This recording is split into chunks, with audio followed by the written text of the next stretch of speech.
Just like their counterparts in Europe, West African countries under the Economic Community of West African States (ECOWAS) recently announced plans to launch a single currency called the ECO in 2027. The 15-member regional bloc said the single currency would help remove trade, monetary barriers, boost economic activity, and improve the living standards of over 385 million people in the region.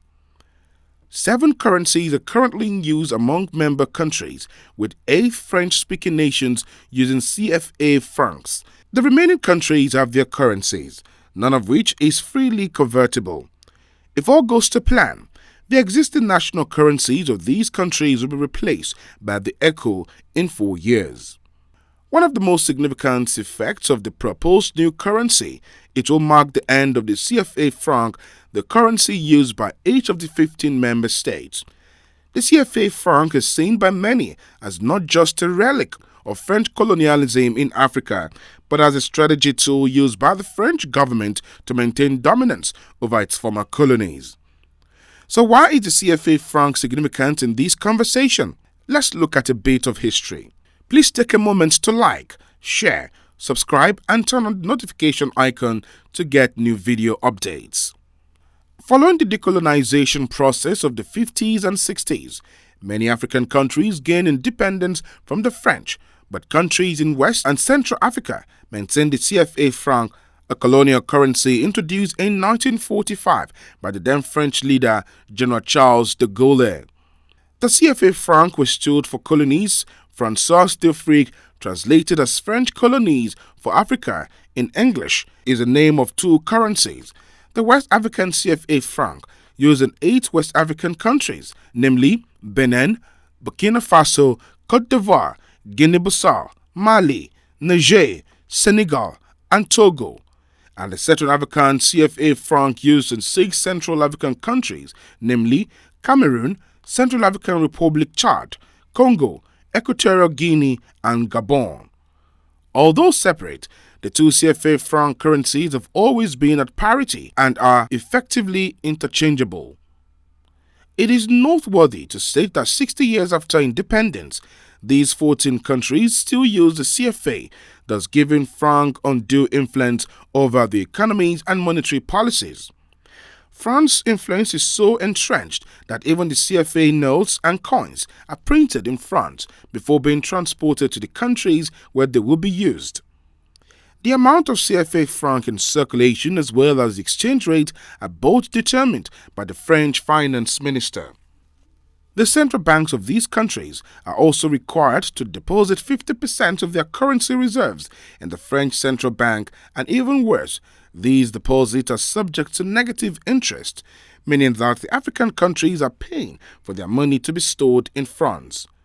Through these arrangements, France strangles the economies of the CFA countries by limiting the liquidity of their central banks, thereby blocking their access to investment capital. France also holds a de facto veto on the boards of the 2 central banks, and a French representative is a voting member of the Monetary Policy Committee of the banks. In exchange for French foreign aid, these countries were required to give France the right over natural resources and allow France to maintain troops in their territories. But with the proposed ECO currency, it would appear that the leaders of French-speaking West African countries have finally decided that the need for independence supersedes any perceived benefits of staying tied to France. This is so because a new common currency will allow them to move their reserves from the French Central Bank into what is to be called the Central Bank of West African States, located in Dakar, Senegal.